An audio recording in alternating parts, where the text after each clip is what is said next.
పాడి రైతు పోరు తలొంగిన సర్కార్ రాజన్న సిరిసిల్ల జిల్లాలో అధికార జులుం నోటీస్ ఇవ్వకుండానే పాల కేంద్రం సీజ్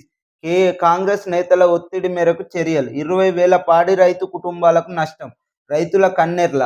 పలు చోట్ల రాస్తారోకో జిల్లా వ్యాప్తంగా పాల కేంద్రాల వద్ద నిరసనలు ప్రభుత్వానికి తీవ్ర హెచ్చరిక చివరికి దిగొచ్చిన పాల కేంద్రం తెరిచిన అధికారులు ఎక్కడికక్కడ ఇంత అధ్వానంగా మారిన రాష్ట్ర ప్రభుత్వ విధి విధానం రైతులపై పాడి రైతులపై మరి రైతులపై ఇంతెందుకు కక్షపూరిత విధానం కాంగ్రెస్ నాయకులకు అనుకూలంగా అక్కడ పాడి కేంద్రం మూసేయడం ఇది ఎంతవరకు న్యాయం దీని మీద ఎక్కడికక్కడ బగ్గుమన్న పాడి రైతులు ఆందోళనకు దిగడం జరిగింది అంటే మీరు రాష్ట్ర ప్రజల పక్షాన పనిచేస్తారా లేక మీకు సంబంధించిన కాంగ్రెస్ నాయకులకు అనుకూలంగా పనిచేస్తారా అని ప్రశ్నించడం జరుగుతుంది అంటే ఇంత అధ్వానంగా కాంగ్రెస్ నాయకులు చెప్తే తప్పును కూడా అబద్ధం అనే పరిస్థితిలో ఉన్న ఈ రాష్ట్ర ప్రభుత్వానికి అనుకూలిస్తూ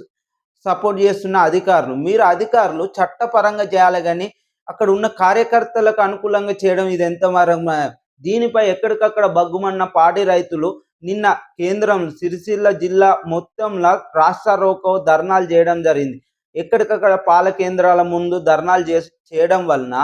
20 గంటల తర్వాత దిగొచ్చిన రాష్ట్ర ప్రభుత్వం మరియు పాల కేంద్రాన్ని ఓపెన్ చేయడం జరుగుతుంది ఇది రాష్ట్రంలో జరుగుతున్న విధి విధానాలని తెలియజేస్తున్నాం ఎందుకంటే కాంగ్రెస్ నాయకులు చెప్తే తప్పును కూడా ఒప్పు చేసే పరిస్థితిలో ఉన్న రాష్ట్ర ప్రభుత్వం మరియు ఇక్కడ ఉన్న అధికారులు కూడా రాష్ట్ర ప్రభుత్వానికి అనుకూలంగా పనిచేస్తున్నారని తేట తెల్లమైంది మీరు రైతుల పక్షాన పనిచేయండి కానీ ఆ